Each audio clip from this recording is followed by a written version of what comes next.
Molly Dunlop does not do sick. Nope, not happening. So I'm very hands off. And I'm also like scared. I think my issue now is I've had so many bad experiences in the last 2 years with doctors that I'm traumatized. I find it really difficult to like bring myself to go to a doctor about it because I hate being dismissed. It's like if you talk down to me, if you talk to me like I'm stupid, if you make me feel less than, I instantly shoot a wall up and I'm like, well, I'm not going to you. Like, who do you think you are talking to me like that? Kind of, I'm not in, say, Derry to go home and have surgery or go to a doctor's appointment. So, like, it's over the phone, which is really difficult too because they don't take you as seriously if you're not sitting there in front of them and they can see that you're physically in pain. I've been very passive and not very hands-on with trying to get treated. And I think a lot of it is because deep down I'm actually just scared of like that rejection. And again, like a lot of it's money, like I don't have insurance down south. So like I can't cover the cost of like going to see a gynecologist down here. It's like 300 quid for like a 20-minute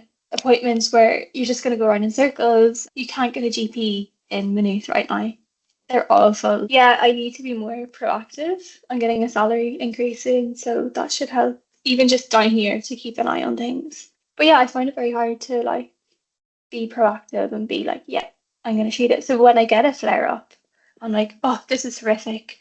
I need to ring the doctor, and then you try and ring the GP and they don't pick up, and I'm like, well, nobody wants to help me. Like, so a lot of it's like down to me. Like, I need to be a bit more stern and have a stronger foothold when it comes to my healthcare. But again, I think it's really easy for me and where I am right now in my life to go, I'm too busy. But that is my fault. And please, anyone who ever listens to this, don't do this. Like, I can see how destructive it is. And it's so not pathetic on my part, but like if I was to give myself advice, I would just be like, what is wrong with you? I'm mentally not able for that. Or like you ring them and you're like in the middle of an experiment and you have like an hour incubation and you spend 20 minutes on the phone and it's like this young male doctor. I've never broken down before. I was like, look, I'm trying to get diagnosed endometriosis. The hospital, like the private hospital, I haven't gotten results. I'm trying to get into the endo clinic in Derry. I don't know, do you need to facilitate this?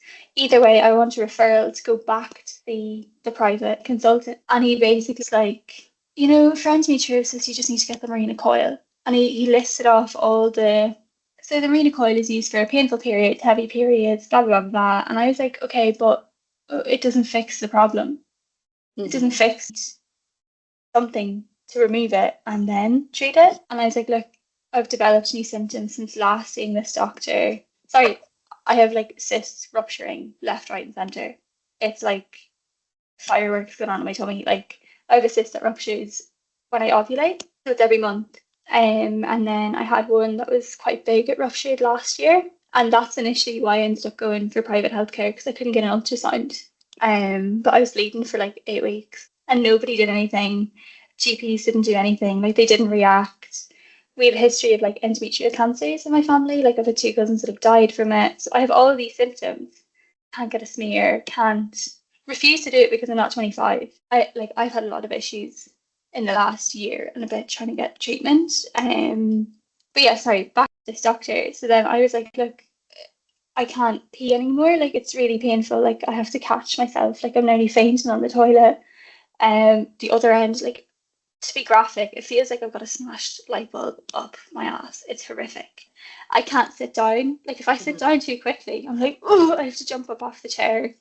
We joke about it in the lab. We call it butt lightning. Yeah, or is this the light bulb moment? So like I describe all of this and he's like, oh, you've got anal fissures. And I'm like, I don't. Like I actually like I'm not bleeding from there. Like it's pain and it's probably endo. Oh, like, well, even if you've got wee endometriosis spots is how he phrased it on your bladder and stuff, we can't do anything about it anyway. So go to the family planning clinic and get a Mirena coil and come back to me in a year's time when everything is settled down.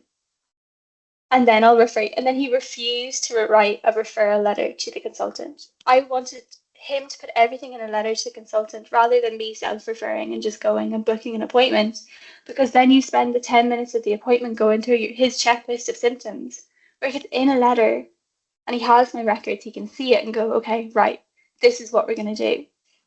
None of that. And he refused. He actually point blank said, I'm not wasting my time writing a referral letter if you're going to see him for the same thing.